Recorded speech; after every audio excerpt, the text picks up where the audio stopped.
नमस्कार। दूरदर्शन मध्य प्रदेश के खास कार्यक्रम हेलो डीडी में आप सभी का बहुत बहुत स्वागत है। आज आपके साथ हूं मैं विकास तिवारी।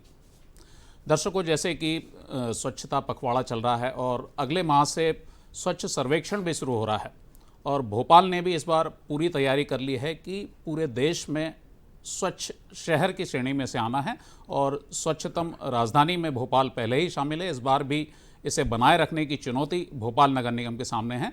तो किस तरह से भोपाल को स्वच्छ बनाए रखने के प्रयास हो रहे हैं, इसी विषय पर आज हम बात करने वाले हैं और हमारा आज का विषय है जन जन के सहयोग से स्वच्छ बने भोपाल। और इस विषय पर बातचीत करने के लिए, इस विषय पर चर्चा करने के लिए दो खास मेहमान हमारे साथ मौजूद हैं। आइए उनसे आपका परिचय करा दें। हमारे साथ मौजूद हैं भोपाल नगर निगम के आयुक्त हरेंद्र नारायण जी। सर, कार्यक्रम में आपका बहुत बहुत स्वागत है।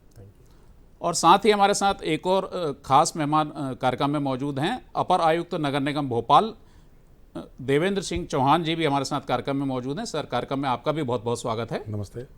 और दर्शकों, जैसा कि आप सभी जानते हैं कि ये लाइव फोन इन कार्यक्रम है और इस कार्यक्रम का हिस्सा आप भी बन सकते हैं। जो भी दर्शक हमारे इस कार्यक्रम को देख रहे हैं वे इस कार्यक्रम से सीधे जुड़ सकते हैं, इस कार्यक्रम में सीधे शामिल हो सकते हैं। कैसे शामिल हो सकते हैं? 2 टेलीफोन नंबर हैं जिन पर आपको फ़ोन करना है और हमारे जो मेहमान हैं, हमारे जो विशेषज्ञ हैं, उनसे हमारा जो आज का विषय है, स्वच्छता से जुड़ा हुआ विषय है, उससे जुड़े हुए जो भी सवाल आपके मन में हैं, भोपाल को कैसे स्वच्छतम बनाए रखें, कैसे स्वच्छ राजधानी बनी रहे और कैसे स्वच्छ शहर बने, इसको लेकर आप अपने सवाल कर सकते हैं। अगले 1 घंटे तक लाइनें खुली हुई हैं। तो कौन कौन से नंबर हैं वो नंबर नोट कर लीजिए। सबसे पहले आपको भोपाल का STD कोड डायल करना होगा, 0755 ये STD कोड है। उसके बाद दूरदर्शन मध्य प्रदेश का टेलीफोन नंबर है, लैंडलाइन नंबर है 2660049, इसे आपको डायल करना होगा। और एक बिल्कुल निःशुल्क टोल फ्री नंबर भी है, उसे भी आप डायल कर सकते हैं, वो भी नोट कर लीजिए, 1800230040। ये हमारा निःशुल्क टोल फ्री नंबर है। तो अगले 1 घंटे तक लाइनें खुली हुई हैं और ये नंबर हमारे स्क्रीन पर भी दिखाए जाते रहेंगे। आपके मन में कोई भी जिज्ञासा हो, स्वच्छता को लेकर कोई सवाल हो, आप हमारे मेहमानों से ये सवाल कर सकते हैं और उसके जवाब आप पा सकते हैं। तो दर्शकों, जैसे कि हम बातचीत कर रहे थे कि भोपाल पिछली बार स्वच्छतम राजधानी का तमगा हासिल कर चुकी है और इस बार इस तमगे को बरकरार रखना है, इस सम्मान को बरकरार रखना है, ये चुनौती भोपाल नगर निगम के सामने है। और इंदौर की तर्ज पर भोपाल शहर भी, भोपाल नगर निगम भी नंबर 1 शहर बने, इसके लिए भी प्रयास हमारे हो रहे हैं।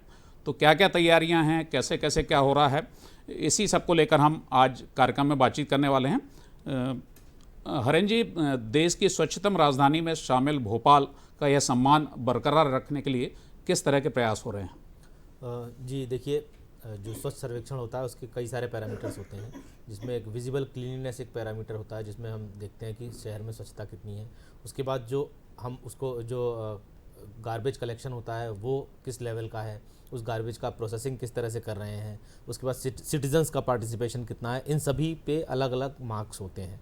तो सभी इन बिंदुओं पे हम काम कर रहे हैं, जिससे कि मतलब एक ओवरऑल हमारी मार्क्स सभी में हमको प्राप्त हों। और पिछली बार हमारी रैंकिंग ओवरऑल 4500 शहरों में लगभग इतने शहरों ने पार्टिसिपेट किया था, उसमें 5वें नंबर पे थी और राजधानियों में नंबर 1 पे थी।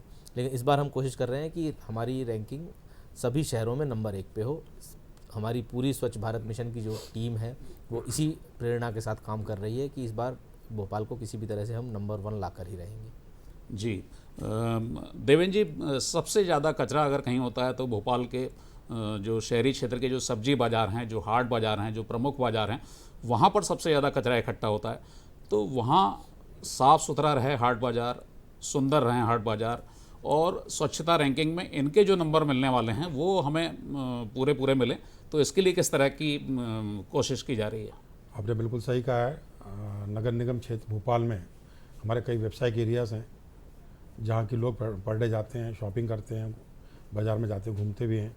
और इसके साथ हमारे शहर में करीबन 15 स्थानों पर मार्केट भी लगता है, सब्जी बाजार लगते हैं, हाट बाजार लगते हैं। तो हम लोग यहाँ पर लगातार 2 बार सफाई कराते हैं, सुबह भी कराते हैं, शाम को भी कराते हैं और विशेष अभियान के रूप में रात्रिकालीन सफाई भी कराते हैं, ताकि रात में जब आदमी शॉपिंग कर सके और जो कचरा निकलता बाद में उसकी तत्काल सफाई हो सके। इसके साथ साथ नगर निगम ने वहाँ पर हमारे रोड स्वीपिंग मशीन भी लगा रखी है, वो भी लगातार रात्रि में सफाई करती हैं। तो हमारा प्रयास होता है कि सुबह जब आदमी बाजार में जाए तो उसे साफ मिले, अच्छा मिले। जी बिल्कुल, रात में सफाई का बहुत ही बढ़िया प्रयोग भोपाल में हो रहा है, ताकि सुबह सुबह जब जैसे ही लोग पहुँचे बाज़ारों में, जो व्यापारी पहुँचे, तो उन्हें साफ़ सुथरा मिले और शाम तक भी वो ठीक होता रहे, और रात में जाने के बाद कचरा उठ जाए, क्योंकि सुबह वो कचरा दिखाई नहीं दे, इसलिए रात में ये सफाई हो रही है। सर हरेन जी, भोपाल की जो सड़कें हैं, प्रमुख चौराहे हैं, ये सबसे पहले नज़र जाती है लोगों की, क्योंकि सड़कों से गुजरते हैं लोग, चौराहों से गुजरते हैं, तो इनकी सफाई के लिए किस तरह से मॉनिटरिंग की जा रही है, किस तरह से सफाई व्यवस्था की जा रही है? पूरे शहर में, जैसा कि आपको पता है कि भोपाल नगर निगम को अलग अलग वार्ड्स में बांटा गया है, तो सभी वार्ड्स में जो वार्ड दरोगा होते हैं वो उसको मॉनिटर करते हैं, और जो सफाई मित्र होते हैं उनके द्वारा ये सफाई का काम कराया जाता है। तो जितने भी मुख्य सड़कें हों, अंदरूनी सड़कें हों, गलियां हों, सभी में बीट सुनिश्चित की जाती है। बीट सिस्टम के हिसाब से ये सुनिश्चित किया जाता है कि सभी जगह पे हमारे कर्मचारी लगे हुए हों। सुबह 7 बजे से ही वो कर्मचारी अपनी अपनी बीट पे जाते हैं और वहाँ पे साफ़ सफाई का काम करते हैं। ठीक इसी तरह से जो door to door collection vehicle होता है, वो कलेक्शन व्हीकल सुबह 7 बजे निकलता है। प्रत्येक कलेक्शन व्हीकल को 3 ट्रिप कम से कम दिन भर में लगानी होती हैं, और ये सुनिश्चित करना होता है कि उसके रूट पे जितने भी हाउस होल्ड्स हैं सभी से प्रॉपर कचरा, सेग्रीगेटेड कचरा, मतलब गीला अलग और सूखा अलग, इस तरह से हम कलेक्ट करें। तो इस तरह से इन विधियों से हम ये सुनिश्चित करते हैं कि सारा जो भी कचरा है, जो भी शहर में उत्सर्जित हो रहा है, वो कलेक्ट हो जाए। जी, तो चौराहे और सड़कें जब साफ़ होती हैं और जब घर घर से कचरा इकट्ठा हो जाता है, तो शहर सुंदरता की ओर अपना एक कदम बढ़ा देता है। देवेंद्र जी, कुल कितना, चूँकि आप स्वच्छ भारत मिशन के प्रभारी भी हैं नगर निगम में, तो कितना अमला लगा हुआ है, कितने वाहन रोज़ दौड़ते हैं, कितना अमला उनके साथ चलता है, कितने डोर टू डोर, किस तरह से लोगों को जागृत किया जाता है, किस तरह से लोगों को प्रेरित किया जाता है, और कचरा जो इकट्ठा करते हैं तो लोगों को क्या समझाइश दी जाती है कि किस तरह से वो गीला और सूखा कचरा अलग अलग दें? जैसा भी सर ने कहा, हमारे यहाँ जो है नगर निगम में लगभग 700 से अधिक हमारे डोर टू व्हीकल्स हैं, और हमारा उद्देश्य होता है, नगर निगम का उद्देश्य है कि ये वाहन हर घर को कवर करे, ताकि कोई व्यक्ति जो है कचरा अपने वाहन में डाले, और हमारे जो वाहन हमारा हेल्पर है वो घर घर जाके लोगों को नॉक भी करता है और उनसे कचरा प्राप्त करता है। हेल्पर द्वारा वहाँ पर समझाइश भी दी जाती है कि आपको गीला कचरा अलग बिन में डालना है, सूखा कचरा अलग कमर में डालना है, और घर में भी इसको अलग सेग्रीगेट करना है। यही कचरे का क्रक्स है, तो इसको हम लोग विशेष जोर देते हैं। प्लस हमारे जो व्हीकल्स हैं नगर निगम को, इसमें सब में एक गाना बजता है, आपने देखा होगा, जब गाड़ी वाला है, गाड़ी वाला है, वो हमारी पहचान है शहर की, तो गाने से पता पड़ता है कि व्हीकल उनके कॉलोनी में आ गया है। और फिर मैंने देखा लोग जाके स्वयं ही लोग आते हैं और कचरा डालते हैं। इसके साथ साथ गाड़ी में हम लोगों ने अलग व्यवस्था ये कर रखी है कि हमारे 6 प्रकार के कचरे होते हैं, सभी की हमने अलग व्यवस्था कर रखी है। गीला अलग है, सूखा अलग है, हमारा सैनिटरी वेस्ट की हम अलग कलेक्ट करते हैं, प्लास्टिक अलग करते हैं, और जो हानिकारक कचरा होता है उसको भी हम लोग अलग अलग अपने वाहन के माध्यम से कलेक्ट करते हैं। जी बिल्कुल देवेंद्र जी, अलग अलग प्रकार का कचरा वाहनों में अलग अलग इकट्ठा करने की व्यवस्था है, जिससे शहर का कचरा सुनियोजित तरीके से एकत्रित होता है और साइड पे जो उसको लैंडफिल साइड है वहाँ पर पहुँचता है। एक कॉलर इस समय हमारे साथ कार्यक्रम में जुड़ चुके हैं, नंदस्वरूप मिश्रा जी बाराबंकी से हमारे साथ जुड़ चुके हैं। नंदस्वरूप जी, आपका बहुत बहुत स्वागत है कार्यक्रम में। हाँ, नमस्कार सर, मेरा नाम नंदस्वरूप मिश्रा है। मैं जानना चाहता हूँ, स्वच्छ और स्वच्छ रखने के लिए आमजन की क्या भागीदारी होनी चाहिए? कभी कभी मौसम में बदलाव होते तो ऐसी दशा में जो है जनहित बीमारियां पैदा होती हैं, मच्छर जनहित बीमारी होती है, वायु जनहित बीमारी होती है, और नाना प्रकार और जल जनहित बीमारी होती है। तो इसके आमजन को छुटकारा पाने के लिए क्या क्या करना चाहिए? जी सर, देखिए, मैं इनका जहाँ तक सवाल समझ पाया हूँ कि इनका मतलब एक हाइजीन से रिलेटेड ये पूछना चाहते हैं। तो उसमें देखिए 2 तरह के हमको हाइजीन मेंटेन करने होते हैं। एक वेक्टर बॉर्न डिजीज़ होते हैं, जैसा इन्होंने बताया कि कहीं पानी कहीं पे रुकता है अगर, तो मच्छर पैदा होते हैं। इसी तरह से जहाँ पे कचरा होता है, गंदगी होती है, वहाँ पे मक्खियाँ पैदा होती हैं। तो ये जो मक्खी हो या मच्छर हो, तो अगर हम ये सुनिश्चित करें कि कचरा हम अपने घर के आसपास ना रहने दें, कचरा जो भी है उसको हम प्रॉपर उसको कहीं पे इकट्ठा करके, और जो डोर टू डोर व्हीकल हमारे घर पे आता है उसको हम डोर टू डोर व्हीकल में रखना सुनिश्चित करें, देना सुनिश्चित करें। और अगर कहीं पे जल भराव हो रहा है तो ये उसके छोटे छोटे इंटरवेंशंस हो सकते हैं। सबसे पहले तो हमको नगर निगम को ये सूचना देनी चाहिए कि यहाँ पे हमारा जल भराव हो रहा है, ताकि उसका कोई परमानेंट सॉल्यूशन हो सके। और अगर कुछ समय लग रहा है, परमानेंट सॉल्यूशन नहीं हो पा रहा है, तो एटलीस्ट उसमें कुछ ऐसा, जैसे कभी कभी लोकल लेवल पे हम उसके लिए सुझाते हैं कि मिट्टी का तेल है वो आप उसमें डाल दीजिए, या कोई यूज्ड ऑयल जो होता है इंजन ऑयल वो डाल सकते हैं, ताकि वो जो मच्छर हैं उसमें ना पनप पाएँ। तो इस तरह से जो आप वेक्टर बॉर्न डिजीज़ होते हैं उनसे आप बच सकते हैं, और गंदगी आसपास नहीं रहेगी तो आप जो ये बैक्टीरिया जो बेस्ड डिजीज़ होते हैं, प्रोटोजोआ वाले डिजीज़ होते हैं जो मक्खियों से फैलते हैं, उससे भी आप बच सकते हैं। तो अल्टीमेटली जो नगर निगम, किसी भी शहर में नगर निगम जो है वो काम करती है, अपने कर्मचारियों के द्वारा काम करवाती है, लेकिन सबसे बड़ी जो जिम्मेदारी होती है वो नागरिक की खुद की है, क्योंकि अल्टीमेटली जब आप अपने आसपास में स्वच्छता देखना चाहेंगे तो डेफिनेटली वो आप नगर निगम से वो स्वच्छता डिमांड करेंगे। तो एक जैसा कि सब लोग जानते हैं कि नगर निगम एक नॉमिनल एक चार्ज भी लेती है आप लोगों से स्वच्छता के लिए। मान लीजिए वो 50 रुपये, 60 रुपये, या कहीं कहीं पे 100 रुपये भी होगा। तो अल्टीमेटली वो जो चार्ज होता है वो एक ये एक सेंस ऑफ मतलब ड्यूटी भी है लोगों के लिए, कि जो अगर कोई चार्ज दे रहा है, मान लीजिए कोई 50 रुपये दे रहा है, तो लेकिन उसको एक उसके मन में एक रहता है कि नहीं, मैंने एक चार्ज दिया और मुझे अब नगर निगम ये सर्विस देगा, और वो उस सर्विस को डिमांड करता है, वो अपनी सर्विस को अपना राइट समझता है। तो सर्विस को राइट समझना, उसका सही मायने में अर्थ ये है कि स्वच्छता को अपना राइट समझना। तो लोगों के मन में जब ये बात आ जाएगी कि स्वच्छता मेरा राइट है, तो वो स्वच्छता को डिमांड भी करेंगे और खुद भी स्वच्छता के लिए प्रेरित रहेंगे, खुद भी मतलब वो उसमें योगदान देंगे। तो नंदस्वरूप जी, जैसा कि सर ने बताया कि जो भी कचरे से या पानी से, रुके हुए पानी से जो मच्छर और मक्खियाँ पैदा होती हैं और उनसे जो बीमारियां फैलती हैं, उनसे बचने के लिए सबसे पहले तो ज़रूरी है कि आप उसे पानी को ना ठहरने दें या कचरे को ना होने दें। अगर कोई ज़्यादा कचरा है, ऐसा कचरा है जो आप नहीं उठा पाते हैं, तो नगर निगम को समय पर आप सूचित करें। उसके लिए हेल्पलाइन नंबर भी हैं जिस पर हम आगे बातचीत करने वाले हैं। इन नंबरों पर आप बता सकते हैं, तो ये कचरा भी उठेगा और पानी को भी निकासी की व्यवस्था की जाएगी। और इस तरह से प्रशासन और जनता मिलकर के दोनों अगर काम करेंगे तो हम इन बीमारियों पर भी से भी निजात पा सकते हैं और इस कचरे और पानी से भी निजात पा सकते हैं। देवेंद्र जी, मंदिरों से रोज़ बड़े बड़े जो मंदिर हैं, बहुत सारे फूल वहाँ इकट्ठे होते हैं, बेलपत्तियाँ इकट्ठी होती, नारियल भी इकट्ठा होता है, बहुत सारी ऐसी सामग्री उठी वहाँ एकत्रित होती है जो सामान्य कचरे में उसको नहीं डाला जा सकता।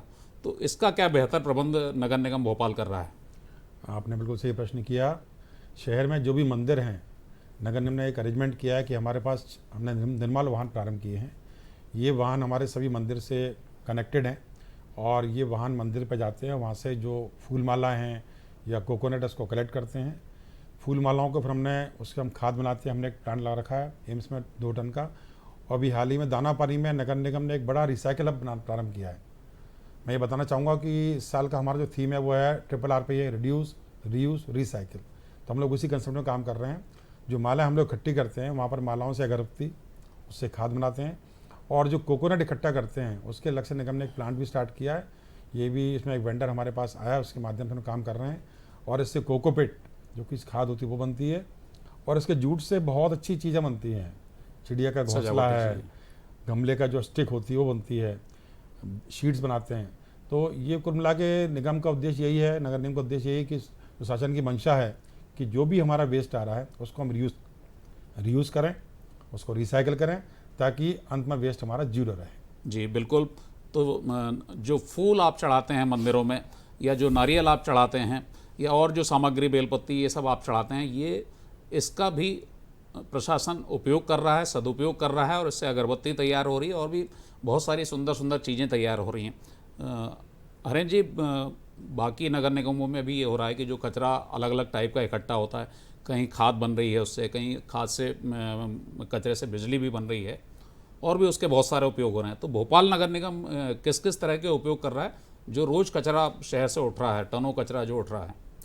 देखिए, जैसे मैंने आपको बताया कि स्वच्छ सर्वेक्षण में एक विजिबल क्लीननेस एक पार्ट है, लेकिन साथ ही जो कचरा है उसको हम कितना अच्छा रिसाइकिल कर पा रहे हैं, क्योंकि अल्टीमेटली जो भी चीज़ इस दुनिया में होती है वो एक सर्कुलर इकोनॉमी का हिस्सा है। कोई भी चीज़ जो बनी है वो अल्टीमेटली फिर वो डिके होगी, ख़राब होगी, वेस्ट बनेगी, और उसके बाद हम उसको फिर से रिसाइकिल करके या रीयूज़ करके हम उसको कैसे यूज़ कर पाएंगे। बिकॉज अल्टीमेटली कोई भी चीज़ ख़राब हो गई और आपने उसे डंप कर दिया तो वो कहीं ना कहीं पूरा स्पेस घेरती रहेगी।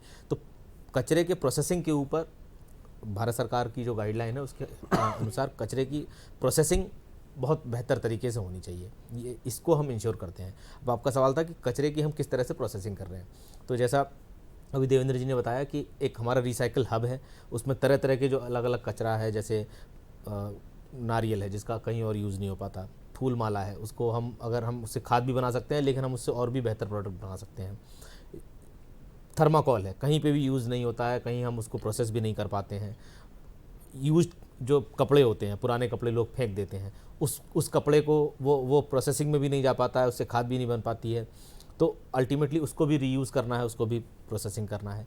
इसी तरह से उसके बाद जो पॉलीथीन वगैरह है, पॉलीथीन सिंगल यूज़ प्लास्टिक आप जानते हैं बैन है, लेकिन स्टिल बहुत सारे लोग यूज़ करते हैं उसको, तो उसके लिए एक प्रोसेसिंग सेंटर है हमारे पास। इसी तरह से मीट वेस्ट जो होता है, मीट वेस्ट में अगर आप ऐसे ही फेंक देंगे तो वो कहीं ना कहीं डिके होता रहेगा, ख़राब होता रहेगा, लेकिन उससे हम लोग, हमारे यहाँ एक रेंडरिंग प्लांट है, उससे हम चिकन के और फिश के का फीड बनाते हैं। तो इस तरह से बहुत सारे प्रोसेसिंग हम करते हैं। मूल जो प्रोसेसिंग होती है अभी ड्राई वेस्ट और वेट वेस्ट को हम सेग्रीगेट करके, इसलिए हम उस पर फोकस करते हैं क्योंकि ड्राई वेस्ट को प्रोसेस करके हम उससे जो RDF निकलता है, रिफ्यूज डिराइव्ड फ्यूल, वो उसको हम सीमेंट फैक्ट्री में भेज देते हैं। उसके बाद जो वेट वेस्ट होता है उसका बेसिकली खाद बनाते हैं। ये तो अभी वर्तमान की व्यवस्था है, लेकिन अभी आने वाले दिनों में नगर निगम भोपाल एक ड्राई वेस्ट टू टोरिफाइड चारकोल का प्लांट एक अभी अंडर कंस्ट्रक्शन है, वो अगले 6 महीने के अंदर शुरू हो जाएगा। इस प्लांट के शुरू होने के बाद जो भी हमारे शहर से ड्राई वेस्ट निकलता है, उस ड्राई वेस्ट को हम उस प्लांट के द्वारा उससे टोरिफाइड चारकोल बना पाएंगे। उसे हम ग्रीन चारकोल भी कहते हैं, मतलब वो पॉल्यूशन नहीं करता है। उसका सड़कों में भी उपयोग किया जा सकता जी, है। ठीक इसी तरह से वेट वेस्ट से हम अभी तो हम उससे खाद बना रहे हैं, लेकिन अभी हमारा एक बायो CNG का एक प्लांट अंडर कंस्ट्रक्शन है। तो जब ये प्लांट कंप्लीट हो जाएगा तो जो वेट वेस्ट जो भी शहर का उत्सर्जित होगा उससे हम बायो CNG प्रोड्यूस कर पाएंगे। तो जब हम बायो CNG उससे प्रोड्यूस कर पाएंगे तो अल्टीमेटली जो हमारा जो भी वेस्ट निकला शहर से, और उसका हमने फिर से उसका एक बेहतर उपयोग कर पाए, पूरा प्रोसेसिंग 100% प्रोसेसिंग कर पाए, मतलब उसको भी हमने वैल्यू एडिशन करके उसको भी हमारे सिस्टम में उसको कहीं ना कहीं रीयूज़ कर लिया। तो जो कॉन्सेप्ट है, जो अल्टीमेटली जो एम है वो यही है कि कोई भी चीज़ इस हमारी इकोनॉमी में कोई भी चीज़ वेस्ट नहीं होनी चाहिए। अल्टीमेटली वेस्ट टू वेल्थ का कॉन्सेप्ट है कि वेस्ट टू हम वेल्थ उसको बनाएं और उसको लोगों के लिए बेहतर यूज़ दें। और ये CNG का उपयोग वाहनों में भी किया जा जी, सकेगा आगे। क्योंकि हमारे जो डोर टू डोर व्हीकल हैं उसमें 500 में से 250 व्हीकल ऑलरेडी CNG बेस्ड है, तो हम उनमें उसको यूज़ कर पाएंगे। जी, तो नगर निगम भोपाल जो कचरा इकट्ठा हो रहा है भोपाल शहर से, भोपाल नगर निगम क्षेत्र से, उसका बेहतर उपयोग करना चाहता है और इस दिशा में कदम भी उठाए जा चुके हैं। बहुत सारे प्रयास हो रहे हैं। जैसा हरेन जी ने बताया कि आगे भी और कई नवाचार होने वाले हैं जिनसे इस कचरे का बेहतर उपयोग हो सकेगा।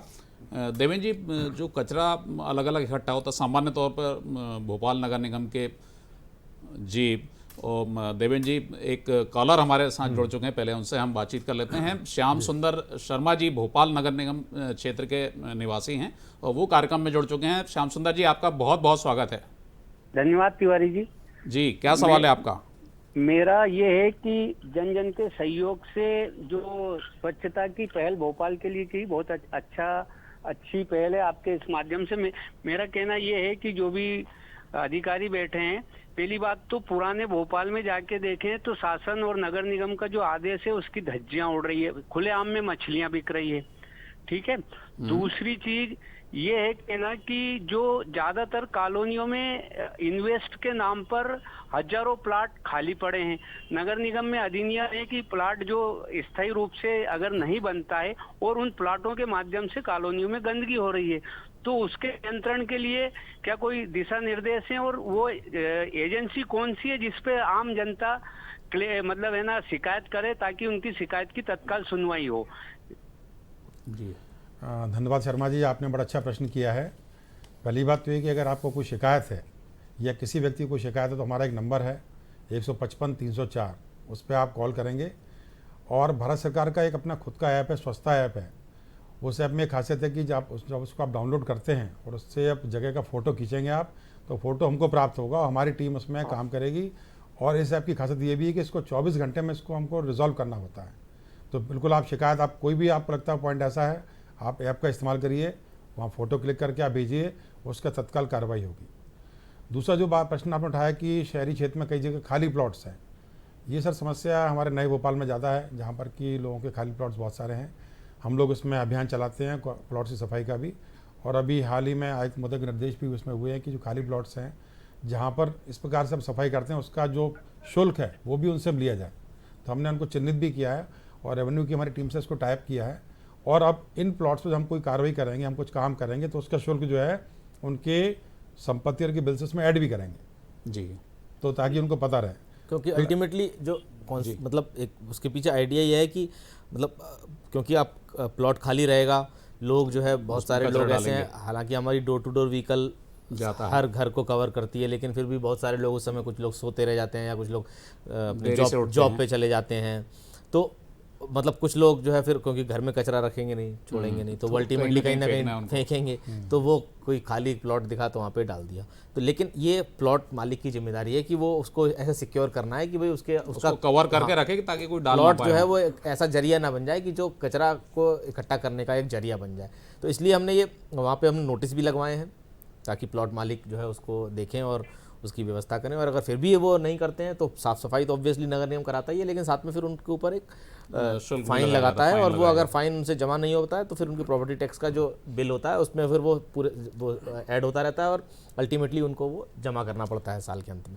इसी तरह सर एक और सवाल था श्याम सुंदर जी का कि वो पुराने भोपाल में वो बता रहे थे कि जो मीट की जो दुकानें हैं वहाँ खुले में कुछ बिक रहा है। इसके लिए भी देखिए शासन का क्लियर निर्देश है कि ये खुले में नहीं बिकना चाहिए, और हमारी जो टीमें हैं वो लगातार इसके ऊपर काम करती रहती हैं, जाती हैं, जुर्माना भी करती हैं। उसके बावजूद भी ऐसा हो सकता है, इनका जो अनुभव होगा कि उसके बावजूद कुछ लोग फिर से जुर्माना के बाद फिर से, लेकिन मेरा ये मानना है कि अल्टीमेटली लोग जब जुर्माना होगा तो वो मतलब इसको इनफाइनाइट टाइम तक तो उसको वो नहीं सस्टेन करेंगे। ऑब्वियसली वो समझ जाएंगे कि भाई बार बार जुर्माना हो रहा है, तो फिर उसको वो ढक के या मतलब बंद दरवाजे के अंदर। जनता की भी जिम्मेदारी है कि वो भी अगर ऐसा कुछ दिख रहा है तो वो फोटो खींच के या वीडियो बना करके नगर निगम के संबंधित इन्फोर्समेंट ही मेरा ख्याल है इसका एक सबसे मतलब इसको इससे निजात पाने का तरीका है। इसीलिए रेगुलर हम इसको इन्फोर्समेंट हम करते रहते हैं, और रेगुलर इन्फोर्समेंट से लोगों की आदत भी फिर बदलती है। तो श्याम सुंदर जी, अगर अभी भी आपको कहीं नज़र आ रहा है कि कहीं खुले में मांस बिक रहा है, मछलियाँ बिक रही हैं या ऐसी चीज़ें बिक रही हैं जो प्रतिबंधित हैं, तो आप उसकी शिकायत संबंधित जोन में, वार्ड में कर सकते हैं, और जैसा देवेंद्र जी ने एक हेल्पलाइन नंबर बताया था उस पर भी आप शिकायत कर सकते हैं। तो नगर निगम का अमला वहाँ पहुँचकर उसे रुकवाएगा, उस पर जुर्माना जो जरूरी होगा वो जुर्माना करेगा। नंबर रिपीट कर देते दोबारा से 155304 155 304 ये हमारा हेल्पलाइन नंबर है। और मैं पुनः अनुरोध करूंगा कि स्वच्छता ऐप को भी आप डाउनलोड करिए, उसमें और आपको बेटर रिजल्ट्स मिलेंगे, तत्काल निराकरण भी होगा, और निगम तो कार्रवाई कर ही रहा है, इसमें हम आपकी समस्या का भी समय से निराकरण कर सकेंगे। जी, तो श्याम सुंदर जी, आपके सारे सवालों का जवाब हमारे मेहमानों ने बेहतर दिया है, और इन पर आप अमल करेंगे तो भोपाल शहर को स्वच्छ बनाए रखने में आपका भी सहयोग रहेगा प्रशासन के लिए। देवेंद्र जी, बातचीत हम कर रहे थे कि गीला और सूखे कचरे की तो हम बातचीत कर रहे हैं कि घर घर से गीला और सूखा कचरा एकत्रित किया जाता है, और भी बहुत सारे कचरे होते हैं, जो इलेक्ट्रॉनिक वेस्ट होता है या जो हैजार्डस कचरा होता है। कुल कितनी श्रेणियां हैं कचरों की जो अलग अलग नगर निगम एकत्रित करता है, या हमारे दर्शकों को आप बताना चाहेंगे जो भोपाल नगर निगम क्षेत्र में रहते हैं कि कैसा कचरा उनको किस तरह से अलग अलग इकट्ठा करना है, और जब डोर टू डोर वाहन आए तो उसको किस तरह से देना है उसको? आपने बिल्कुल सही प्रश्न किया है। जो शासन के नियम हैं उसमें तो एक्चुअली 3 प्रकार की कैटेगरीज होती हैं। एक तो डिग्रेडेबल, बायोडिग्रेडेबल कहते हैं, दूसरा नॉन बायोडिग्रेडेबल होता है, और तीसरा जो है जो कि हैजार्डस वेस्ट होता है। लेकिन यहाँ पर 6 प्रकार की हम कैटेगरीज में कचरे का कलेक्शन करते हैं। एक हमारा गीला कचरा है, जिसमें घर की सब्जियाँ वगैरह आती हैं। सूखा कचरा इसमें कि कागज़ है, प्लास्टिक वगैरह हो जाता है। फिर हमारा जो है इसमें सैनिटरी वेस्ट आता है, जो कि काफ़ी जो घर में जो भी पट्टी वट्टी लोग यूज़ करते हैं, सिरिंज वगैरह वो आता है इसमें। फिर हमारा हैजार्डस वेस्ट है, इसमें कि ट्यूबलाइट्स हैं, बल्ब्स हैं, वो सब आते हैं इसमें। और इसमें ई वेस्ट भी होता है। ई वेस्ट हालांकि पीसीबी के जो ऑथराइज रिसाइक्लर वो इसको कलेक्ट करते हैं, लेकिन यदि कोई व्यक्ति चाहे तो हमारे निगम की गाड़ी में हमारा जो हेल्पर उसको कलेक्ट करता है, और फिर वहाँ से हमारे जो ट्रांसफर स्टेशन है, हमारा स्टेशन वहाँ लेके आते हैं, और वहाँ पर जो हमारा पॉल्यूशन कंट्रोल बोर्ड की हमारी जो अनुबंध फर्म है हमारी सार्थक, जो कि ऑथराइज्ड है, उनके माध्यम से इसको हम डिस्पोज करते हैं। ये जो हैजार्डस वेस्ट आता है नगर निगम के जितने ट्रांसपोर्ट स्टेशन में, इसको हमने एक एग्रीमेंट कर रखा है पीतमपुर में 1000 गो, तो वो हमारे यहाँ से इसको कलेक्ट करता है। हमारा मैकेनिज्म बना हुआ, हम इकट्ठा करते हैं और ये फर्म यहाँ से लेके जाती है और वैज्ञानिक तरीके से इसका निपटान करती है। इसी प्रकार जो सैनिटरी वेस्ट हमारे यहाँ जो घर घर से हम लोग कलेक्ट कर रहे हैं, उसको भी हम लोग जो है यहाँ अपने यहाँ ट्रांसपोर्टेशन के माध्यम से इसको मंडी से बेचते हैं, वहाँ इसका निस्तार होता है।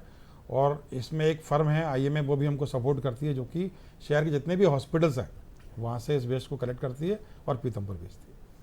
तो दर्शकों, जैसा देवेंद्र जी ने बताया कि अलग अलग प्रकार के 6 श्रेणियां हैं जिनमें कचरा नगर निगम लेता है। यदि आप उसे अलग अलग निकाल करके देंगे तो प्रशासन के लिए भी आसानी होगी कि उस कचरे को वो अलग अलग करके उनका अलग अलग उपयोग कर सकें।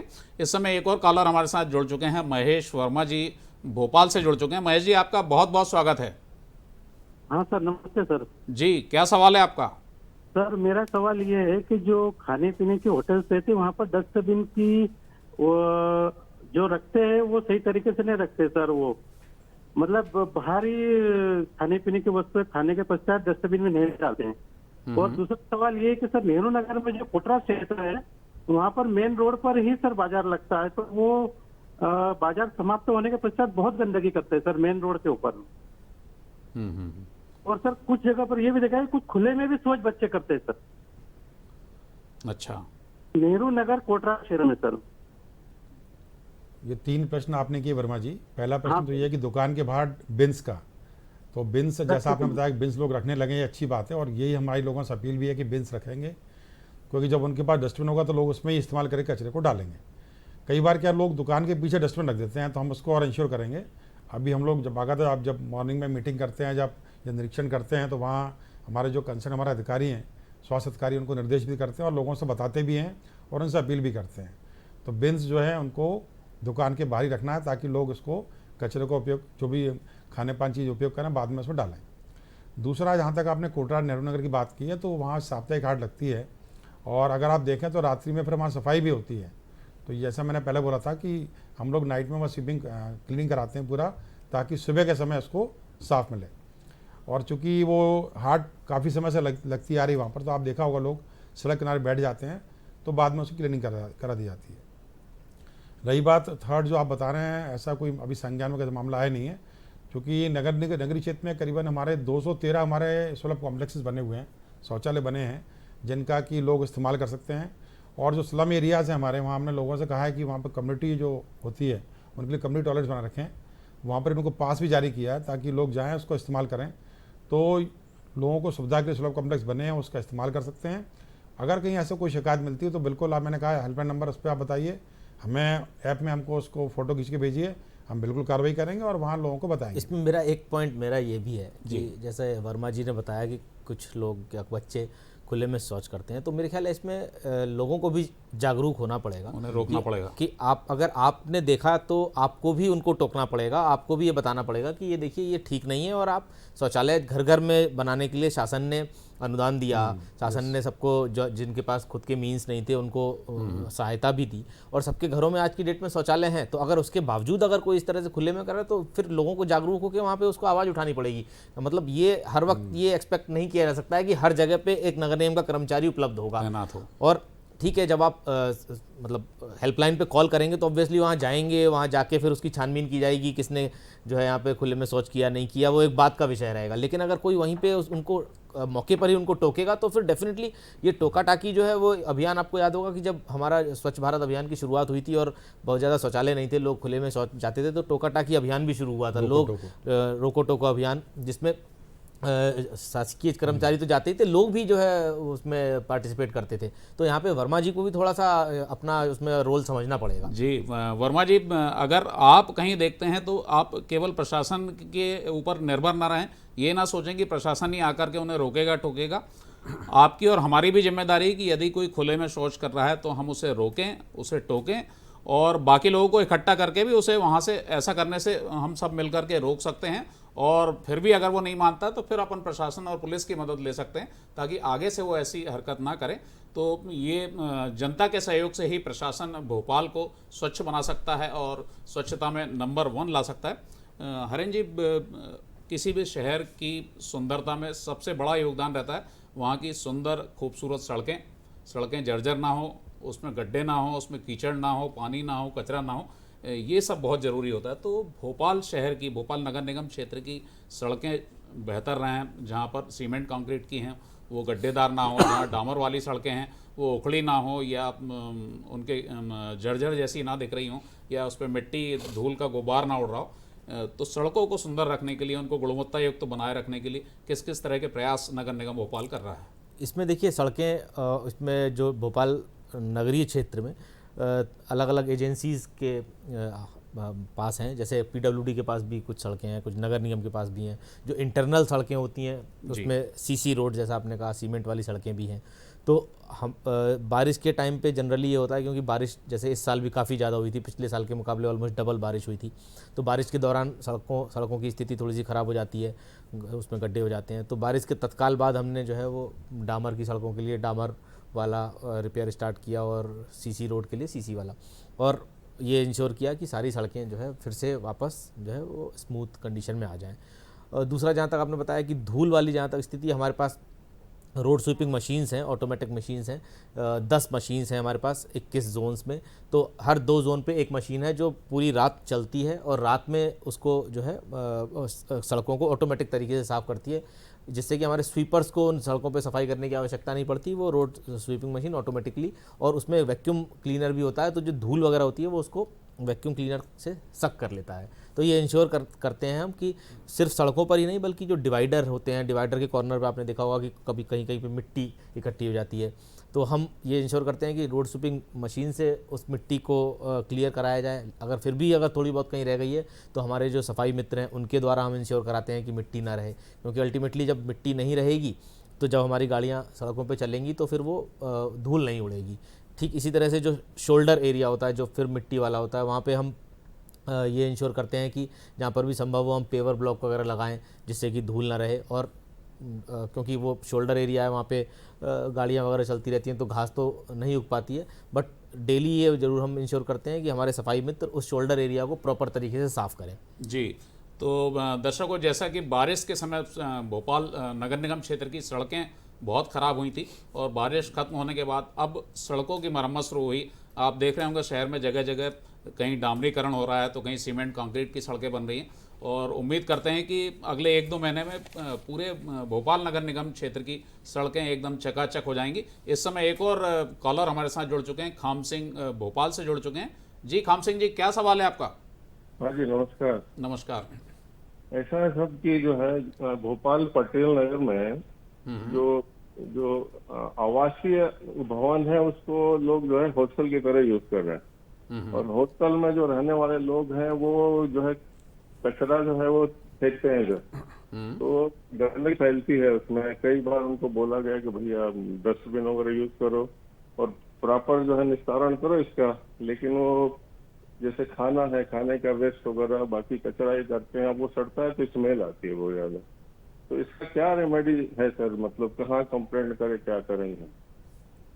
जी, ये पूछना चाह रहे हैं कि जो रिहायशी क्षेत्र है वहाँ कई लोगों ने हॉस्टल की तरह बना रखा है। जी। और वहाँ रहने वाले वो कचरे को अनियंत्रित तरीके से फेंकते हैं वो। जी, मैं उसके लिए बताना चाहूँगा कि जहाँ पर भी जैसा क्योंकि डोर टू डोर व्हीकल जब घर घर जाता है, डोर टू डोर, और चाहे वो उसमें स्टूडेंट रह रहे हो या किराएदार रह रहे हो, अल्टीमेटली सभी को मतलब डोर टू डोर व्हीकल उपलब्ध है। तो सभी का ये कर्तव्य है कि वो डोर टू डोर व्हीकल में ही अपना कचरा डालें। लेकिन जैसा कि मैंने पहले भी बताया कि बहुत से लोग ऐसा होता है कि सोते रह जाते हैं या जॉब पे पहले निकल जाते हैं या कॉलेज निकल गए, तो ऐसी स्थिति में फिर वो कचरे को बाहर फेंक देते हैं। तो लेकिन इसके लिए फिर हमने ये इंश्योर करवाया है कि हमारे जो डोर टू डोर व्हीकल के सुपरवाइज़र हैं वो घर घर ये इंश्योर करते हैं, जाके देखते हैं कि किस घर से कचरा गाड़ी में नहीं मिला।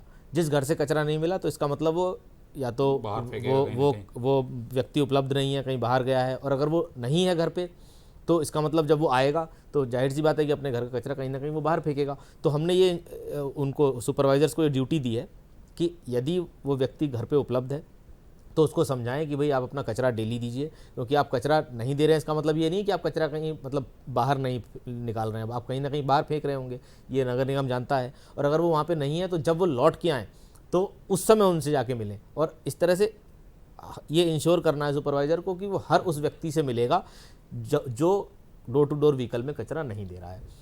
उसके बावजूद भी अगर कोई ऐसे कुछ लोग हैं जो छूट जाते हैं, सुपरवाइज़र की नज़र से भी छूट जाते हैं, तो लोग भी जो है वो हेल्पलाइन पे या तो शिकायत करके, या जो डोर टू डोर व्हीकल आता है, डोर टू डोर व्हीकल आता है, आपको पता है कि भाई मेरे पड़ोस वाले लोग जो है वो कहीं कचरा बाहर फेंकते हैं, मैं तो कचरा व्हीकल में दे रहा हूँ लेकिन मेरा पड़ोसी नहीं देता है, तो वो उस व्हीकल में जो हेल्पर या सुपरवाइज़र हैं उनसे ये बता सकते हैं कि देखिए आप लोग तो डोर टू डोर आते हैं और देखिए ये जो पड़ोस में कुछ जो लोग हैं वो आपको कचरा नहीं देते हैं, आप इनसे इंश्योर करिए। तो वो डेफिनेटली उन घरों से संपर्क करके और ये इंश्योर करेंगे कि डोर टू डोर व्हीकल में उनका कचरा आए और वो इधर उधर ना फेंके। तो बिल्कुल काम सिंह जी, जैसा कि हरेन जी ने बताया कि अगर कोई कचरा बाहर फेंक रहा है तो आप उसे ज़्यादा अच्छे से पहचान सकते हैं, आप अच्छे से उसको चिन्हित कर सकते हैं। फिर जो डोर टू डोर जो गाड़ियां आ रही हैं उसके अमले को आप बता सकते हैं कि ये फलाना घर है, ये मकान नंबर इतना है, इसमें ये रहते हैं और ये रोज़ गाड़ी जाने के बाद ये कचरा डालते हैं। तो नगर निगम का अमला उन्हें जा कर के समझाएगा, उनसे आग्रह करेगा, उनसे अपील करेगा कि कचरा गाड़ी में ही डालें, और या फिर उसे दूसरे दिन तक के इकट्ठा करके रखें और अगले दिन जब गाड़ी आए तब उसको डालें। तो इस तरह से जनता और प्रशासन दोनों ही मिलकर के भोपाल को स्वच्छ बनाए रख और सकते उसके हैं। बावजूद भी अगर नहीं मानता है तो फिर हम उसके ऊपर जुर्माना भी करते हैं, ताकि अगर मतलब समझाने के बाद भी कोई नहीं मान रहा है तो फिर जुर्माना करेंगे, और जुर्माने से उसको जब दंडित किया जाएगा तो फिर वो समझ जाएगा। तो बिल्कुल पहले आग्रह करें, अपील करें, और फिर कोई अगर सीधे से नहीं मानता तो उस पर जुर्माने का भी प्रावधान है। तो आप नगर निगम में शिकायत कर सकते हैं, उस पर जुर्माना होगा और उस तरह से उसको सुधारने का प्रयास किया जाएगा। सड़कों के साथ ही जो सड़कों के आसपास का क्षेत्र है और जो भोपाल जो ग्रीन भोपाल भी कहलाता है, उसकी हरियाली और बढ़े और कार्बन का उत्सर्जन कम हो। देवेंद्र जी, किस तरह से शहर के सड़कों के आसपास नगर निगम और जो पार्क हैं, जो सार्वजनिक चौराहे हैं, उनको खूबसूरत बनाने के लिए, उनकी हरियाली बढ़ाने के लिए क्या कर रहा है? भोपाल में लगभग 163 पार्क हैं हमारे, और जैसा आपने कहा कि भोपाल की खूबसूरती इसी में है कि सड़क के बीच में भी ग्रीनरी है और साइड में भी ग्रीनरी है। तो एक तो हमारा उद्देश्य होता है कि इसको लगातार बना रखते हैं, मेंटेन करते हैं। उसमें हमारी गार्डन टीम काम करती है और उसमें सभी ग्रीनरीज में जो एरिया है वहाँ लगातार पानी डालना, उसकी गुड़ाई करना और उसको लगातार बना रखना हमारा उद्देश्य रहता है। इसके साथ साथ हमने कुछ नए एरियाज़ को लिया है ताकि वहाँ पर भी उसको हम ग्रीनरी डेवलप कर सकें। इस क्रम में प्लांटेशन भी भोपाल शहर में कराया गया है कई एरियाज़ में। अभी हाल ही में जम्बूरी मैदान में किया हम लोगों ने, कलियासोत पे किया, एयरपोर्ट के पास किया। तो नगर निगम द्वारा दोनों तरफ प्रयास किए जा रहे हैं। जो ऑलरेडी ग्रीन एरिया है उसको हम लोग मेंटेन कर रहे हैं, उसकी खूबसूरती बढ़ा रहे हैं और इसके साथ साथ नए एरियाज़ को हम ग्रीनरी में भी डेवलप भी कर रहे हैं। जी, हरियाली बढ़ाने का प्रयास नगर निगम कर रहा है। हरेन जी, शहर में बहुत सारी जगह हैं जहाँ पर दीवारें हैं, स्कूलों की, कॉलेजों की, जो सरकारी संपत्ति है उसके लंबी लंबी दीवारें रहती हैं, लेकिन उन दीवारों पे लगातार लोग कोई नारे लिख देंगे, कुछ अपने विज्ञापन लगा देंगे। तो इस सब को रोकने के लिए और दीवारें भी खूबसूरत दिखें, ताकि जो भी टीम आए स्वच्छ सर्वेक्षण में वो इन्हें देख करके उत्साहित हो, उन्हें सुंदर लगे, और बाहर से जो पर्यटक आते हैं वो भी भोपाल की खूबसूरती को देख करके उसे निहारें। तो इसके लिए क्या प्रयास किए जा रहे हैं, खासतौर पर दीवारों पर, और जो बड़े बड़े नाले हैं उनके जो नालों के आसपास वो गंदगी ना दिखे, इसके लिए किस तरह से खूबसूरत कर रहे हैं भोपाल को? इसमें जो दीवारें हैं उसमें कोई ये एक संपत्ति विरूपण अधिनियम होता है, उसमें दीवारों पे कोई भी इस तरह का स्लोगन लिखना, अपना एडवर्टाइजमेंट लगाना, ये बैन होता है। तो वो कानूनन भी बैन है। उसके अलावा अगर कोई लिख देता है तो फिर हम ये इंश्योर करते हैं कि हम वहाँ पे उसको वापस पेंट करवाएं। और अब स्वच्छ सर्वेक्षण आने वाला है तो हम बहुत सारी दीवारों पे शहर में हम आर्टिस्टिक पेंटिंग भी करा रहे हैं। तो जब आर्टिस्टिक पेंटिंग हो जाएगी तो दीवारें अपने आप ही खूबसूरत दिखने लगेंगी। इसके अलावा जैसा आपने पूछा कि नालों को, तो जब लोग निकलते हैं नाले, तो नाला अगर कोई कहीं से पास हो रहा है तो उनकी नज़र जाती है तो उन्हें अच्छा नहीं लगता है। तो इसको देखते हुए हमने उसमें मतलब व्यू कटर जो है वो मेटल की शीट्स होते हैं, उसमें फ्लावर्स वगैरह कुछ बने होते हैं, और साथ में फिर हमने उसमें इंश्योर किया कि लाइटिंग भी, ताकि रात में थोड़ा सा वो अच्छा दिखे। तो सभी जितने भी नाले हैं उनके उसमें व्यू कटर लगाने का हमने काम स्टार्ट कर दिया है। ज़्यादातर जगहों पे लग भी गया है और स्वच्छ सर्वेक्षण से पहले ये पूरा हो जाएगा, जिससे कि लोगों को एक अच्छा फीलिंग आए जब वो वहाँ से निकले। जी, तो शहर की दीवारों को भी सुंदर बनाया जा रहा है, सड़कों को भी सुंदर बनाया जा रहा है और हरियाली भी बढ़ाई जा रही है। एक बड़ी समस्या है देवेंद्र जी, जो सिंगल यूज़ प्लास्टिक है या जो महीन प्लास्टिक की पन्नियाँ, लोग उसका उपयोग करना बंद नहीं कर रहे हैं। तो उससे बहुत सारे नुकसान होते हैं। गाय भी उसको खा लेती हैं तो उनकी कई बार मौत हो जाती है। और ये पन्नियाँ जब नालियों में के जरिए बह करके जाती हैं तो नालियों को चौक कर देती हैं, नालों को चौक करती हैं, तो बारिश का पानी इकट्ठा होता है, उस समय बड़ी दिक्कत होती। तो शहर पॉलीथीन मुक्त हो, ख़ासतौर पे ये जो महीन प्लास्टिक है, जो सिंगल यूज़ प्लास्टिक है, जो दिक्कत पैदा करता है, इसे रोकने के लिए नगर निगम भोपाल किस तरह के प्रयास कर रहा है? शासन द्वारा इसको प्रतिबंधित किया गया है और नगर निगम ने आम लोगों के लिए इसमें सूचना भी जारी की हम लोगों ने, और सबको हम लोग इसमें अवगत भी कराते हैं हमारे व्हीकल्स के माध्यम से। इसके बाद भी चूँकि लोग इसको इस्तेमाल करते हैं तो हम लोग अभियान भी चलाते हैं जब्ती का। और इसके साथ साथ जो प्लास्टिक हम लोग इकट्ठी कर रहे हैं हमारे व्हीकल्स के माध्यम से हमारे आ रही है, हम लोग इस प्लास्टिक को जो हमारे, जैसे मैंने बताया पहले, हमारे स्टेशन पे हमारे MRF केन बने हैं, वहाँ इसको देते हैं। और ये प्लास्टिक के लिए हम नगर ने हाल ही में एक नया नवाचार भी किया है। हमने एक 5 टन के प्लास्टिक क्षमता का प्लांट हम लोगों ने स्टार्ट किया है हमारे जो लैंडफिल साइट आदमपुर। वहाँ पर डे 5 टन प्लास्टिक को हम लोग कन्वर्ट कर रहे हैं और उसकी शीट्स बनाते हैं उसकी। तो जो प्लास्टिक जो कि जिस आप जानते हैं प्लास्टिक जो कि बहुत जल्दी ख़त्म नहीं होती है, तो उसको हम लोगों ने कन्वर्ट करके उसके अब उसका रीयूज़ करना शुरू कर दिया है, शीट्स बनना शुरू कर दी हैं। तो पर डे 5 टन प्लास्टिक हम लोग वहाँ पर उसको यूज़ भी कर रहे हैं। रिसाइकलर्स को दे रहे हैं प्लास्टिक, और जब्ती का अभियान भी चला रहे हैं। इसमें अभी हाल में निगम ने पिछले 10 दिन 12 दिन में काफ़ी अधिक कार्रवाई की। और मुझे अब आपको बताना चाहूँगा आपको, इसमें कुछ अंतर भी आया लोगों के। अभी लोगों ने थैले लेना शुरू कर दिया है। हमने यहाँ पर निगम ने इसमें कुछ NGOs को भी शामिल किया है। एक संस्था है स्वच्छता किटी वगैरह, और ग्रुप सार्थक ग्रुप है।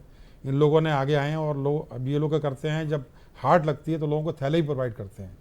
तो उद्देश्य हमारा वही है कि लोग प्लास्टिक का कम से कम उपयोग करें, नंबर 1।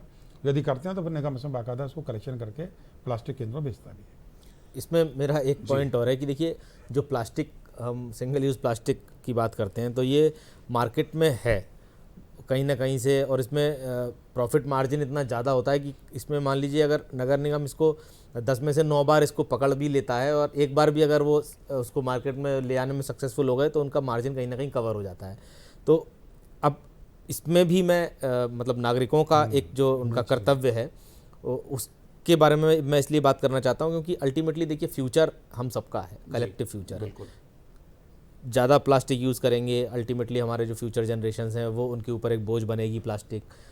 आज आपको पता है, हमारे मतलब साइंटिस्ट भी कहते हैं कि हमारे खाने में, पानी में माइक्रो प्लास्टिक रहती है, तो माइक्रो प्लास्टिक, तो अल्टीमेटली हम अपनी सहूलियत के लिए सिर्फ उसको अपने कन्वीनियंट कि हमें थैला लेके ना जाना पड़े मार्केट में, इसलिए हम उसको प्लास्टिक को यूज़ करते हैं। अब बहुत सारी तो ऐसी प्लास्टिक है कि ऑब्वियसली आप उसको अवॉइड नहीं कर सकते। भाई कुछ प्रोडक्ट्स हैं जो दूध दही लाना है, हाँ, मतलब कुछ ऐसे प्रोडक्ट्स हैं जो आप जिसमें तो वो अनअवॉइडेबल है। लेकिन जहाँ पे आप अवॉइड कर सकते हैं, भाई आप थैला लेके जा सकते हैं, तो वहाँ पे आप थैला लेके जाइए। लेकिन क्योंकि आपको कन्वीनियंट लगता है कि थैला लेके ना जाना पड़े, और वहाँ पे कई बार लोग ऑफिस से निकले शाम को तो कई बार मतलब मोस्ट ऑफ द टाइम्स मैंने देखा है कि अगर वो सब्जी वाला पॉलीथीन नहीं रखता है तो वो लोग जो है उससे सब्जी नहीं खरीदते हैं कि भाई तुम्हारे पास पॉलीथीन नहीं है, हम काय में लेके जाएं। और उससे इंसिस्ट करते हैं कि अच्छा, अगर उसने एक पॉलीथीन में अगर 4 तरह की सब्जियां डाल दी तो वो इंसिस्ट करते हैं कि नहीं आप तो ये चारों सब्जियां अलग अलग पॉलीथीन में दीजिए। मतलब आप जहाँ पे कम से कम यूज़ हो सकता था उसको वो यूज़ को बढ़ा देते हैं। तो अल्टीमेटली मतलब समझना ये पड़ेगा कि कलेक्टिव फ्यूचर है हमारा, और ऐसा नहीं है कि मेरे प्लास्टिक यूज़ करने से उससे मतलब मैं ये सोचूं कि चलो ठीक है मुझ पे क्या फ़र्क पड़ रहा है। अल्टीमेटली वो, मैंने बोला कि वो सर्कुलर इकोनॉमी है कि जो भी आप थ्रो करते हैं वो अल्टीमेटली वापस आपके पास ही आता है और आपको वो हार्म करेगा। तो अपनी जिम्मेदारी समझनी पड़ेगी। बिल्कुल, दर्शकों, नागरिकों, आप सभी का भी कर्तव्य है कि प्लास्टिक का कम से कम उपयोग करें। जब भी अपने वाहन में एक थैली ज़रूर रखें, ताकि कभी आपको शाम को सब्जी लाना हो, घर से फ़ोन आ जाए कि भाई आते समय सब्जी ले आना है, ये सामान ले आना, तो आपके पास एक थैला मौजूद रहे जिसमें आप सारी चीज़ें ले सकें, तो हम प्लास्टिक का उपयोग कम कर सकेंगे। और उसी तरह हम बर्तनों का उपयोग करें। अपने जो कार्यक्रम होते हैं, बड़े बड़े आयोजन करते हैं, उसमें हम सिंगल यूज़ प्लास्टिक के गिलास उपयोग ना करें, बाउल्स उपयोग ना करें, तो भी हम प्लास्टिक का उपयोग नियंत्रित कर सकते हैं। सर, स्वच्छ राजधानी है भोपाल, और उनमें 2 चीज़ें और बहुत ज़रूरी हैं कि जो यहाँ के नागरिक रह रहे हैं उनको पानी जो है स्वच्छ मिले, स्वच्छ पेयजल उन्हें मिले। तो भोपाल में 2-3 प्रकार से पानी आ रहा है, कोलार का भी पानी आ रहा है और नर्मदा का भी पानी आ गया। तो किस किस तरह का पानी भोपाल में चारों तरफ भेजा जा रहा है, और जो नया कनेक्शन जो लोग लेना चाहते हैं उसकी क्या प्रक्रिया है और कितने दिन में ये कनेक्शन मिल जाता है? देखिए, जो अभी नर्मदा का आपने वाटर बताया, तो 185 मिलियन लीटर पर डे का हमारा कैपेसिटी का एक वाटर ट्रीटमेंट प्लांट है, नर्मदा नदी के किनारे है। वहाँ से पानी आता है, वहाँ से जो पानी आता है वो ओवरहेड टैंक्स में स्टोर होता है। इसी तरह से केरवा पे हमारा एक वाटर ट्रीटमेंट प्लांट है, हमारा बड़े तालाब के लिए वाटर ट्रीटमेंट प्लांट है। तो इन वाटर ट्रीटमेंट प्लांट से पानी डायरेक्टली ओवरहेड टैंक्स में जाता है और फिर ओवरहेड टैंक से पूरा घर घर जहाँ पे भी लाइन्स हैं वहाँ डिस्ट्रीब्यूट होता है। तो ये तो मतलब, और हम ये इंश्योर करते हैं कि 100% जो ये इसका जो डेली जो भी पानी जहाँ पे वाटर ट्रीटमेंट प्लांट है वहाँ पे उसका डेली लैब टेस्ट होता है। दिन भर में 3 बार लैब टेस्ट होता है, ये इंश्योर करने के लिए कि जो पानी के पैरामीटर्स हैं वो हमारे मेंटेन रहें, कोई बैक्टीरिया वायरस किसी तरह की कोई प्रॉब्लम ना हो और शुद्ध पानी रहे। जहाँ तक आपने पूछा नल का कनेक्शन लेने का, तो सभी तरह के जो लोग अपने टैक्सेस जमा कर देते हैं उनका मतलब इसमें एक ये ज़रूर कंडीशन रहती है कि आपने अपने सारे टैक्स जमा किए हों, मतलब कोई भी आपके ऊपर ड्यू ना रहे। और फिर उसके बाद वो जैसे ही वार्ड ऑफिस में या जोन ऑफिस में अपना एप्लीकेशन देते हैं तो विद इन 1 और 2 डेज़ उनको पानी का कनेक्शन मिल जाता है। लेकिन इसमें ये मैं एक चीज़ और ऐड करना चाहूँगा कि बहुत से लोग जो है वो गेटेड सोसाइटीज़ में रहते हैं जहाँ पे RWA होता है, रेजिडेंट वेलफेयर एसोसिएशन होता है।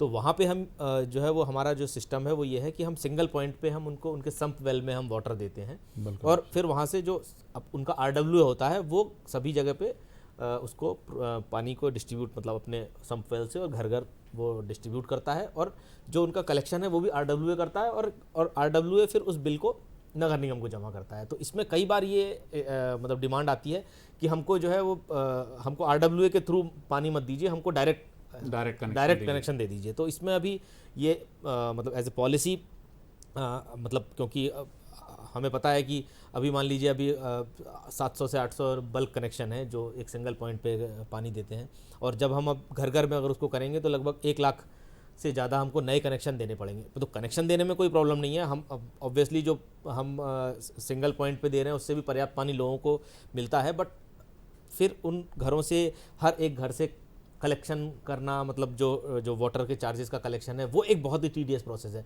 क्योंकि अभी आज भी नगर निगम में जितना मतलब 170 करोड़ रुपए लगभग हम एक साल में पानी के डिस्ट्रीब्यूशन में खर्च करते हैं, लेकिन पूरे साल में जो कलेक्शन है वो सिर्फ 65 करोड़ रुपए है। मतलब जो लीकेज है अगर कहें कि नॉन कलेक्शन है वो 105 करोड़ का है। तो इसमें कहीं ना कहीं एक तो कम दर है, पानी की कम दरें हैं, सब्सिडाइज्ड दरों पे हम पानी उपलब्ध कराते हैं, एक वो तो रीज़न है। ये साथ में बहुत से लोग जो है वो पानी यूज़ करते हैं लेकिन उसका बिल नहीं भरते हैं। हमारे लोग जो है उन पे मतलब वो उनका जुर्माना भी लगता रहता है, साल दर साल उनका जुर्माना बढ़ता भी रहता है, बट फिर भी वो जमा नहीं कर रहे हैं। तो ये भी एक हमारा रीज़न है। तो हम ये इंश्योर करना चाहते हैं कि एक सिंगल पॉइंट पे हम अगर कहीं पे पानी दे रहे हैं किसी सोसाइटी में, तो वो सोसाइटी फिर उनका वो इंटरनल अपना मैकेनिज्म से सभी घर घर में वो पानी पहुँचाएँ और फिर वो अपना कलेक्ट करके और फिर सिंगल पॉइंट से ही हमको वो शुल्क जमा करें। तो इससे दोनों तरफ से हैसल फ्री हो जाता है। और सर जैसे जो पाइपलाइन है विभिन्न क्षेत्रों में नगर निगम ने बिछाई हुई हैं, उससे अगर किसी घर में पानी किसी को कनेक्शन लेना है तो वो क्या पाइपलाइन से घर तक के पाइप जहाँ पे भी देखिए इंडिविजुअल हाउस होल्ड्स हैं, वही मैंने कहा, जहाँ पे गेटेड सोसाइटी है सोसाइटी को देते हैं वहाँ पे तो सोसाइटी प्रोवाइड करती है। जहाँ पे इंडिविजुअल हाउस होल्ड्स हैं वो जहाँ पे भी उनका जो भी पॉइंट होता है मतलब क्योंकि एक मेन लाइन होती है, मेन लाइन से डिस्ट्रीब्यूशन लाइन होती है, वो डिस्ट्रीब्यूशन लाइन से हाउस होल्ड को दिया जाता है। तो हाउस होल्ड को वो मतलब 1 या 2 दिन में वो प्रोवाइड मिल जाता है, आवेदन एप्लीकेशन करना पड़ेगा। जी देवेंद्र जी, पेयजल के साथ ही एक और जो जरूरी व्यवस्था है जो भोपाल शहर को व्यवस्थित बनाए रखती है वो है सीवरेज लाइन। कई बार देखने में आता है कि कई कॉलोनियों में वो जो सूअर हैं या और जो दूसरे जानवर हैं या जानबूझ के जो निचले स्तर के जो लोग हैं कर्मचारी वो उसको तोड़ देते हैं, क्षतिग्रस्त कर देते हैं, और सीवेज लाइन ओवरफ्लो भी चलती रहती है कई बार। तो उसको बेहतर बनाए रखने के लिए किस तरह की मॉनिटरिंग की जा रही है, किस तरह से जैसे सूअरों को तो आप नगर निगम भोपाल में सूअर फ्री किया जा चुका है, किस तरह से और प्रयास कर रहे हैं कि सीवरेज लाइन व्यवस्थित बनी रहे, उसकी क्या मॉनिटरिंग है और किस तरह से लोग उसकी शिकायत कर सकते हैं? अगर सीवरेज के लिए अलग से सीवर सेल हमारे यहाँ बना हुआ है और उसमें एक डेडिकेटेड हमारी टीम काम करती है। जब भी कोई सीवर की शिकायत आती है उसमें लोग उसको एड्रेस करते हैं और उसको हम लोग प्रयास करते हैं कि समय सीमा में तत्काल उसका निराकरण हो। बाकी सीवर कई जगह आपने देखा कि जो हमारी पुराने कॉलोनी डेवलप होती नई कॉलोनी में बिल्डर जब बनाता है तो वो निगम को उसको जब हैंडओवर करता है तो उसमें कई बार उसकी कमियां रहती हैं जिसको उसको कायदे से पूरा करना चाहिए। तो वो स्थिति बनती है तो फिर निगम उनसे बिल्डर के माध्यम से काम भी कराते हैं हम लोग कॉलोनी के माध्यम से, और निगम अपने स्तर पर भी काम करता है क्योंकि हमारा उद्देश्य तो जनता को पहले सेवा देना है। तो फिर उसके जो भी एक्स्ट्रा चार्ज वगैरह अगर होते हैं तो हम लोग उसको लेते हैं। बाकी सीवर की कंप्लेंट जो भी आती हैं उसका हम लोग टाइमली निराकरण करते हैं और इसके अलग से टीम भी काम कर रही है, और जो नंबर मैंने दिया उस नंबर पर सीवर की कंप्लेंट भी हम लोग कर सकते हैं। तो दर्शकों, सीवर लाइन क्षतिग्रस्त होने की कोई समस्या है तो आप जो हेल्पलाइन नंबर देवेंद्र जी ने बताया उस पर आप शिकायत कर सकते हैं। सर हरेंद्र जी, भोपाल शहर तालाबों का शहर, ताल तलैयों का शहर है, उसके कारण इसकी खूबसूरती भी है और यहाँ कई प्राचीन इमारतें भी हैं। नवाब के दौर की कई इमारतें हैं, राजा भोज के दौर की कई इमारतें हैं। तो इन इमारतों के सौंदर्यीकरण और भोपाल शहर के तालाबों को सुंदर बनाए रखने के लिए किस तरह से नगर निगम इस बार काम कर रहा है? जो तालाब हैं उसके लिए हमारा लेक डिवीज़न है नगर निगम में, वो काम करता है। तालाबों की साफ़ सफाई के लिए हमारे पास मशीन्स हैं जो तालाब के अंदर साफ़ सफाई करती हैं, रेगुलर हम उसका साफ़ सफाई करते रहते हैं। इसके अलावा अमृत 2 योजना जो है हमारी, उसमें हमने ये इंश्योर किया है कि हम जितने भी नाले वगैरह पहले तालाबों में आते थे मिलते थे, वो अब हम अमृत 2 योजना में जब हमारा ये काम पूरा हो जाएगा तो उसके बाद सभी नालों को हम सीवेज ट्रीटमेंट प्लांट से टैप कर देंगे और कोई भी नाला जो है वो डायरेक्टली वाटर बॉडी में नहीं मिल पाएगा। तो इस तरह से हमारा जो तालाब है वो हमेशा स्वच्छ रहेगा।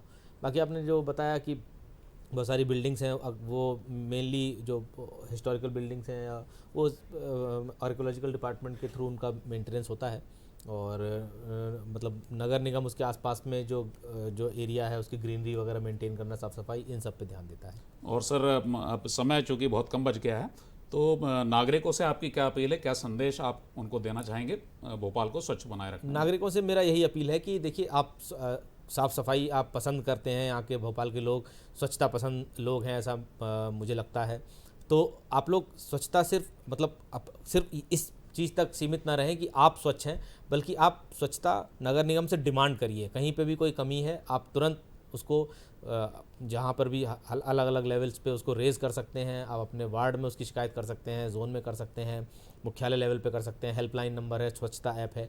तो और किसी भी तरह की जो अगर कहीं पे भी गंदगी है तो आप उसको इग्नोर मत करिए, आप उसको किसी न किसी भी नगर निगम के कर्मचारी अधिकारी के संज्ञान में लाइए और स्वच्छता को आप डिमांड करिए। जब आप स्वच्छता को डिमांड करने लगेंगे तो डेफिनेटली आप पाएंगे कि आपके आसपास में स्वच्छता का स्तर बहुत बढ़ गया है। जी बिल्कुल। दर्शकों, जैसा कि हरेंद्र जी ने बताया कि किस तरह से न केवल खुद साफ रहना है बल्कि स्वच्छता की डिमांड भी करना है। हरेंद्र जी, आप हमारे कार्यक्रम में आए, आपने बहुत उपयोगी जानकारी दी, आपका बहुत बहुत धन्यवाद। देवेंद्र जी, आप भी हमारे कार्यक्रम में आए और दर्शकों के सवालों के भी जवाब आपने बहुत बेहतर दिए और आज का कार्यक्रम हमारे सभी दर्शकों के लिए उपयोगी साबित होगा। तो फिलहाल आज के हेलो डीडी को यहीं समेटने की अनुमति दीजिए विकास तिवारी और पूरी हेलो डीडी टीम को। नमस्कार।